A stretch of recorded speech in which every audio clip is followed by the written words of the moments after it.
I should have known my sister would find a way to ruin my daughter's sweet 16.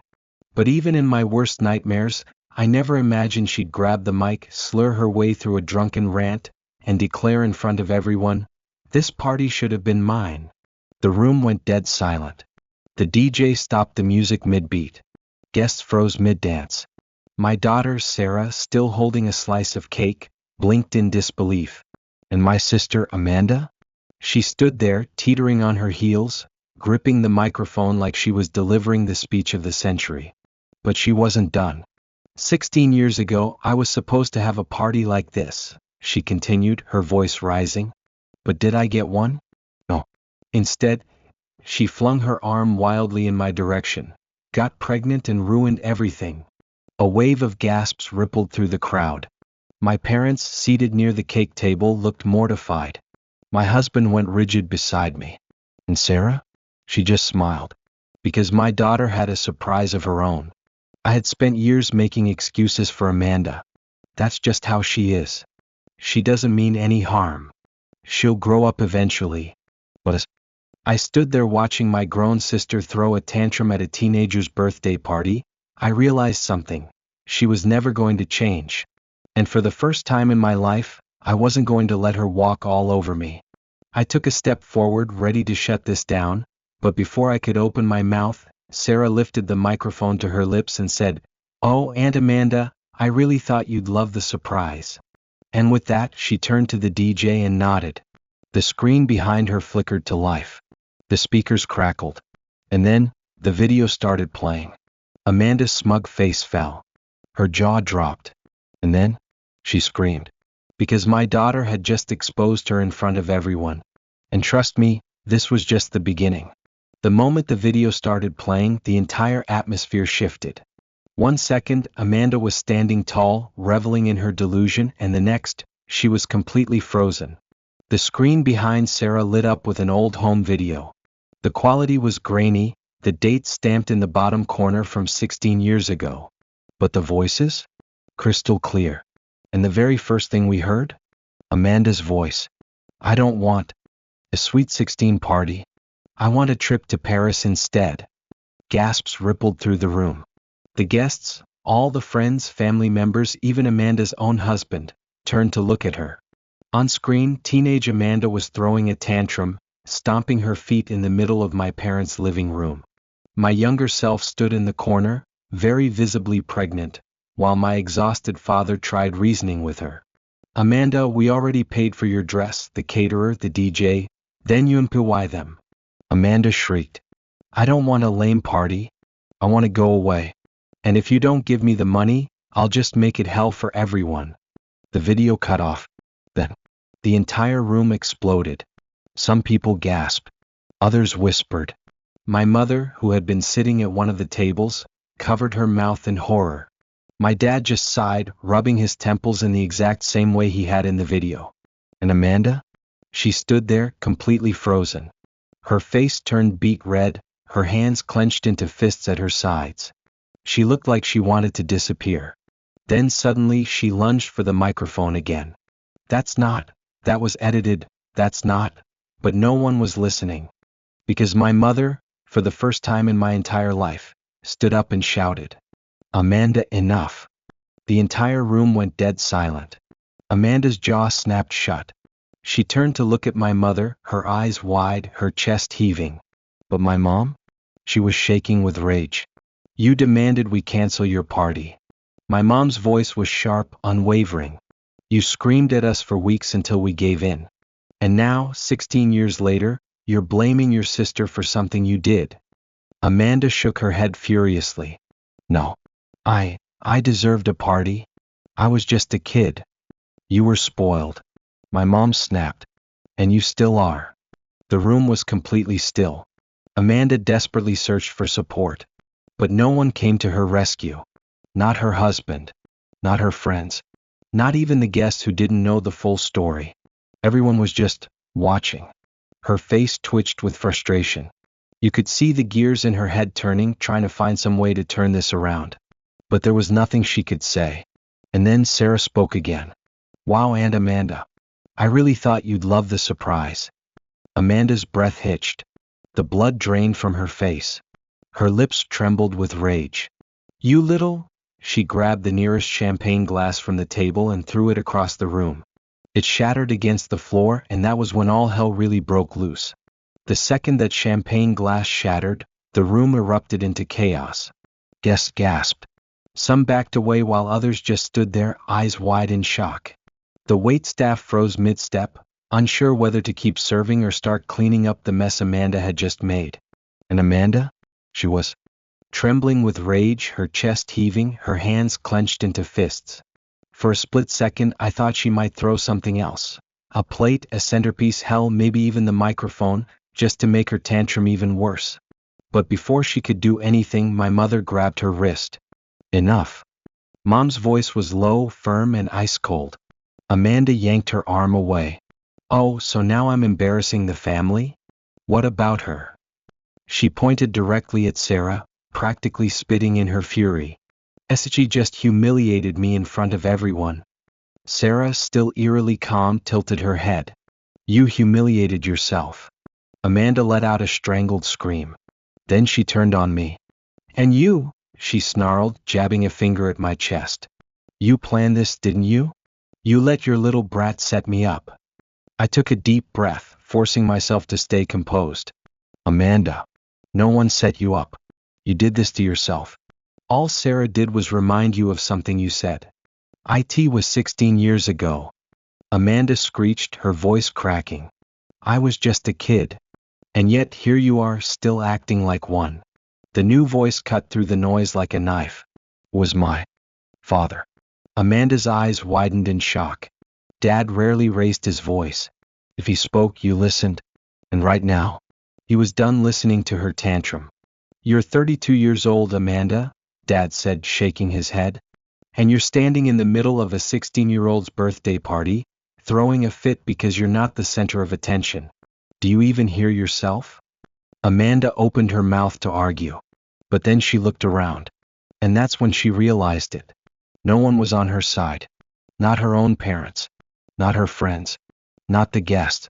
Even people who didn't know the full story could tell she was acting like a lunatic. And that's when she panicked.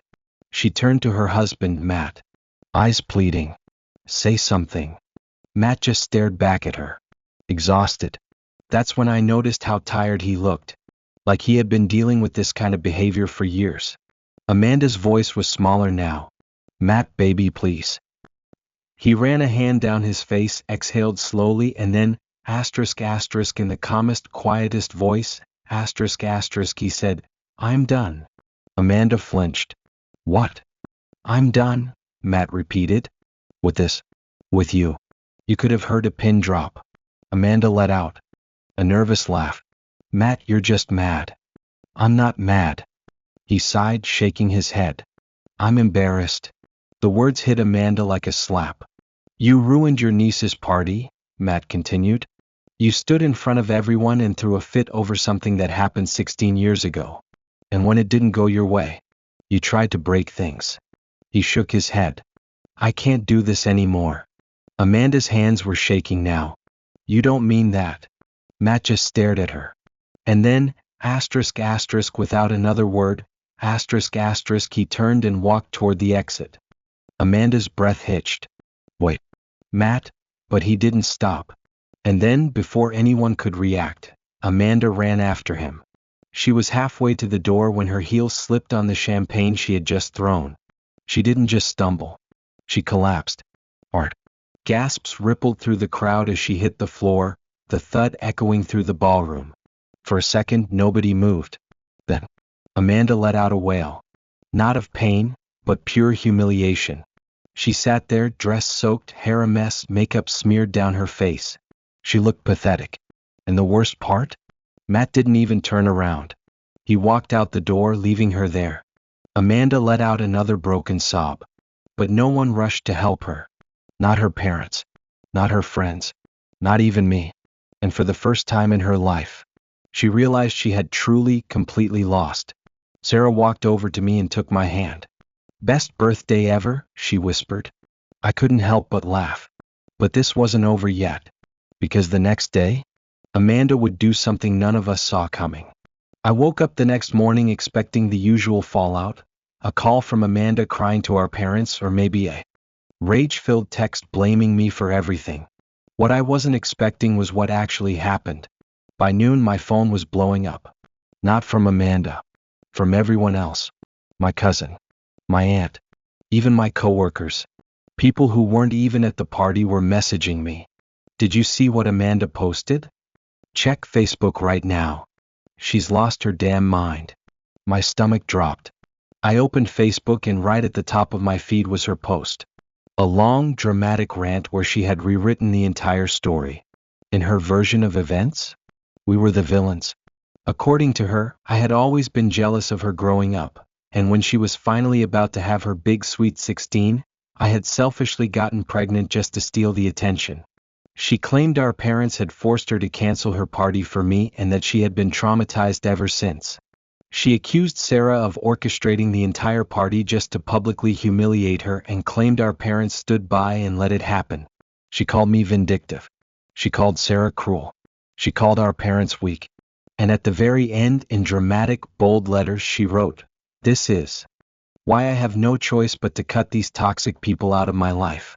If you support what they did to me, unfriend me now." She was playing the victim. And the worst part? People believed her. Within minutes, dozens of comments poured in from people who hadn't even been at the party. "OMG, I can't believe your own family would do this to you. You deserve so much better, babe. Cut them off. You were right to stand up for yourself. Shame on them." I clenched my phone so hard my fingers hurt. I wanted to scream. How was she so good at twisting the truth? Then Sarah walked in, rubbing her eyes. "Why is my phone blowing up?" "Amanda." I handed her the phone. She read the post in silence. Then, she did something that shocked me. She laughed. I blinked. "You're laughing?" Sarah grinned. "Oh, Mom. Let her dig her own grave." I frowned. "What do you mean?" Sarah took my phone and scrolled down to the comment section. Look past the people blindly supporting her. Keep going. So I did. And that's when I saw it. People who had actually been at the party were calling her out. "Amanda, that's not what happened. I was there. This is a straight up lie. You embarrassed yourself. No one else did that to you." Wow. So you're just gonna ignore the fact that you threw a glass across the room? Even my mother had left a comment. "Amanda, you demanded we cancel your party. No one forced you. We have video proof. Stop lying." Amanda's responses? She was losing it. She wasn't just defending herself. She was attacking. "Oh, so now I'm the liar? Funny how you all were silent when I was suffering for years. You're all brainwashed by her. I hope you realize how toxic you've become. If you're siding with them, you were never a real friend anyway. Good riddance." And then, the final nail in her coffin. Sarah pulled up a video. It was from someone who had been at the party. They had recorded Amanda's meltdown. It showed everything. Her grabbing the mic. Her drunken rant. The video of her younger self demanding a trip to Paris. The champagne glass shattering. Matt walking away. The truth. And it had thousands of views already. Sarah smirked. "So, tell me, Mom. How do you think Amanda's gonna spin this one?" I exhaled slowly, shaking my head. She can't. But Amanda? She didn't give up that easily. Oh no. Because when lying didn't work, she decided to double down. And that's when things got really bad. Amanda wasn't going down without a fight. After her Facebook meltdown backfired, she did what she always did. She escalated. First, she started texting our parents. The messages were unhinged. "You are dead to me. I hope you enjoy your precious, perfect daughter and granddaughter because I'm never speaking to you again. You ruined my life. I hope you can live with that." Then, she turned on me. She left me 5 voicemails in a row, each one angrier than the last. The first? She was screaming that I had set her up. The second? She claimed I had brainwashed Sarah into hating her. By the third? She was full-on sobbing about how no one ever loved her. It was pathetic. I ignored her. So she showed up at my house. I was in the kitchen when I heard the banging on my front door. Bam, bam, bam. Then her voice, high-pitched and furious. Open the damn door, you coward. Sarah, who had been sitting at the table, looked up from her phone. Wow. She really doesn't learn, huh? I sighed. Stay here. I opened the door, just a crack. Amanda was standing on my porch, her hair a mess, mascara streaking down her face. She looked wild. Give me the video. I stared at her. What video? The party video. She was practically spitting with rage. The one Sarah played. I know you have the full thing. I want it. Now. I raised an eyebrow. And why would I do that? Her jaw clenched. Because if you don't, I will make your life a living hell. I actually laughed. Amanda, you've been trying to do that for years. And look where it got you. Her face twisted in rage. I swear to God I will, Mom. Sarah's voice cut through Amanda's screaming. She stepped into the doorway holding up her phone. Just a heads up, I'm live streaming this. You know, in case Aunt Amanda wants to rewrite history again. Amanda's eyes went wide. Then she let out a frustrated shriek and stormed off. I shut the door, locked it, and turned to Sarah. She's not done. Sarah smirked. Neither are we. Amanda's smirk faded as the room buzzed with murmurs. It was as if, for the first time, she was realizing she wasn't in control of the narrative. She had always relied on twisting stories, manipulating emotions, and rewriting history to fit her own victimized version of events. But here, under the unforgiving glow of the chandelier, with every set of eyes on her, she couldn't twist her way out. She let out a sharp, humorless laugh, shaking her head. Oh, come on, she scoffed, but her voice lacked its usual confidence. That was 16 years ago. I was just a kid. You're really going to use that against me? Sarah raised an eyebrow, her expression unreadable. 16 years ago, you were old enough to understand what you were doing, she said, her voice steady. You weren't some helpless little girl. You were a spoiled teenager who threw a fit because you didn't get what you wanted. And here we are, 16 years later, and you're still doing the exact same thing. The words hit Amanda like a slap. Her face turned a deep shade of red as she turned towards our parents, her hands shaking slightly. Mom? Dad? Are you really just going to let them gang up on me like this? My mother, who had always been the peacemaker, the enabler, the one who let Amanda get away with everything, stood up slowly.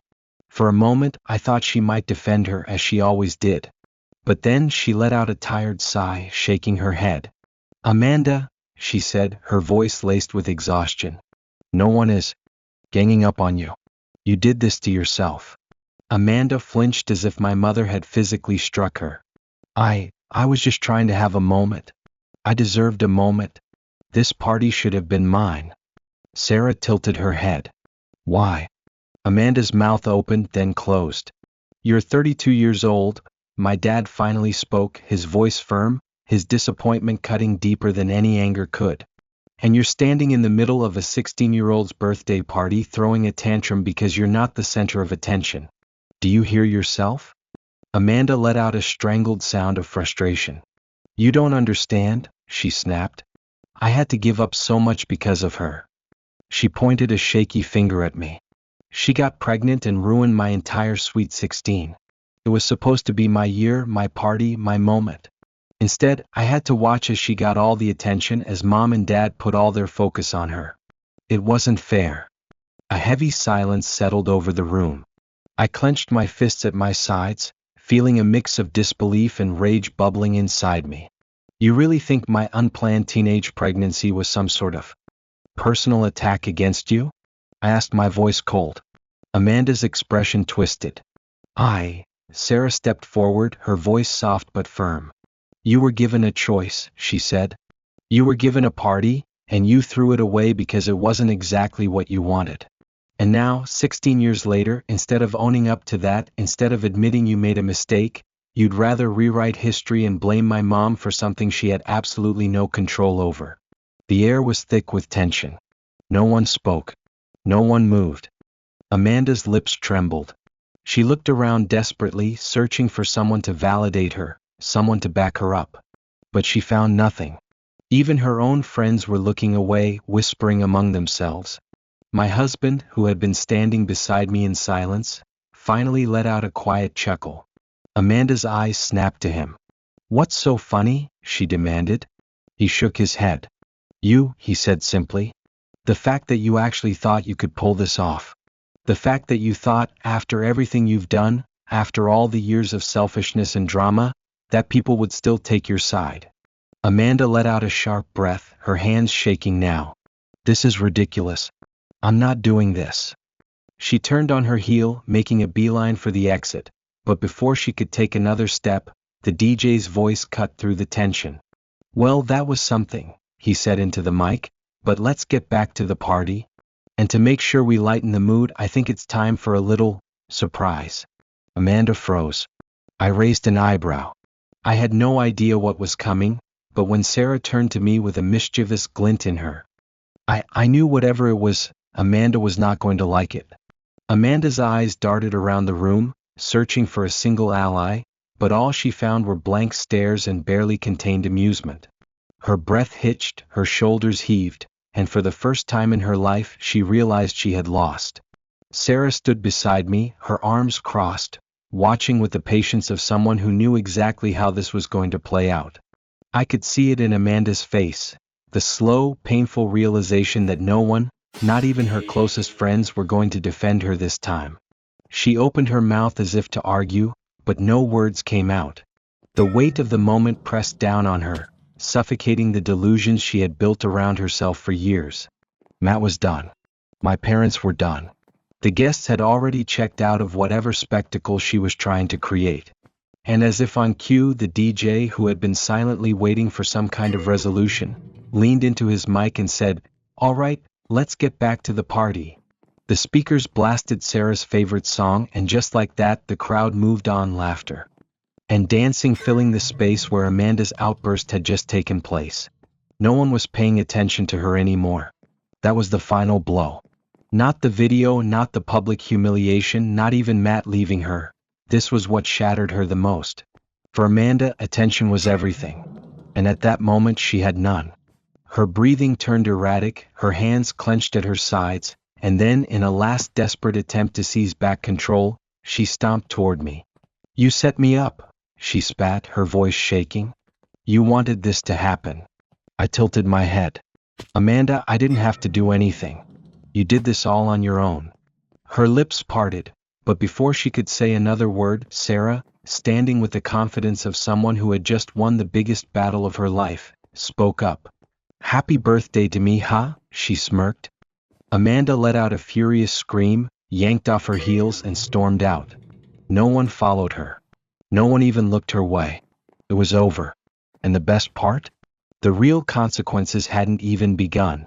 The second the DJ said the word, surprise, Amanda's entire body stiffened. Her eyes darted around the room as if looking for an escape, but there was nowhere to run. The guests, who had been awkwardly shifting in their seats, suddenly perked up with curiosity. Even some of Amanda's so-called friends leaned forward, clearly eager to see what would happen next. Sarah turned to the DJ and nodded. He smirked, adjusting the mic. "Ladies and gentlemen, let's take a little trip down memory lane, shall we?" The projector screen behind the dance floor lit up, and suddenly an old grainy video started playing. The guests turned their heads as footage from 16 years ago filled the screen. It was Amanda, 15-year-old Amanda, standing in our parents' living room, arms crossed, her face twisted in an all-too-familiar pout. My father's voice could be heard off camera. "Amanda, your party is already planned and we've put down deposits. You're getting the exact sweet 16 you asked for." The younger Amanda let out a dramatic groan. "I don't want it anymore. Cancel it. I want the money instead. I want to go to Paris." A collective gasp rippled through the room. On screen, my mother's voice was firm. "That's not how this works. We've already paid for everything." Amanda stomped her foot. "I don't care. I don't want some stupid party. I want a trip. And if you don't give me the money, I'll just make the party miserable for everyone." The video paused on young Amanda's furious, bratty face. The room was so silent you could hear a pin drop. Amanda stood frozen, her face pale, her mouth opening and closing like a fish gasping for air. The guests started whispering, their murmurs growing louder. A few of Sarah's friends outright laughed. Then Sarah, in the calmest, sweetest voice, tilted her head and said, "Wow, Aunt Amanda. I really thought you'd love the surprise." Amanda's face twisted in rage. "That video was edited," she shrieked, pointing at the screen like she could physically erase it. That's not what happened." But no one was listening. My mother, for the first time in my entire life, stood up and snapped. "Enough, Amanda." Amanda's breath hitched. Mom walked forward, her voice filled with years of pent-up frustration. "You demanded we cancel your party. You screamed at us for weeks until we gave in. And now, 16 years later, you're blaming your sister for something you did." Amanda's eyes widened. "Mom?" "No, you were spoiled," Mom continued, her voice cold. "And you still are." The crowd murmured louder. My father, who had been silent through all of this, shook his head. "Amanda," he said, rubbing his temples, "you embarrassed yourself. No one else did this to you." Amanda looked around desperately, her hands clenching into fists, her face burning with humiliation. She turned to her husband, Matt, her last lifeline. "Matt," she gasped, "say something." Matt let out a slow sigh. He ran a hand down his face before finally meeting her gaze. And in the calmest, quietest voice he said, "I'm done." Amanda's body went rigid. What? "I'm done," he repeated, shaking his head. "With this? With you?" You could hear a pin drop. Amanda let out a nervous laugh. "Matt, baby, you're just mad." "I'm not mad," he said, cutting her off. "I'm embarrassed." The words hit her like a slap. "You ruined your niece's birthday party," he continued. "You stood in front of a room full of people and threw a fit over something that happened 16 years ago. And when it didn't go your way, you tried to break things." He shook his head. "I can't do this anymore." Amanda staggered back like he had just physically struck her. "You don't mean that." Matt just stared at her. Then, without another word, he turned and walked toward the exit. Amanda's breath hitched. "Wait, Matt." But he didn't stop. And then, in her desperation, Amanda ran after him. She was halfway to the door when her heels slipped on the champagne she had thrown. She didn't just stumble. She collapsed.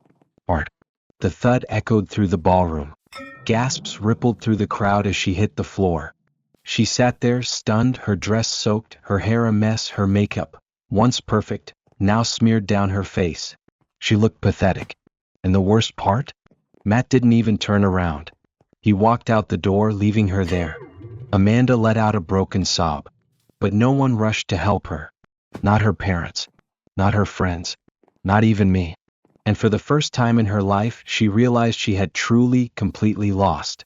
Sarah walked over to me and took my hand.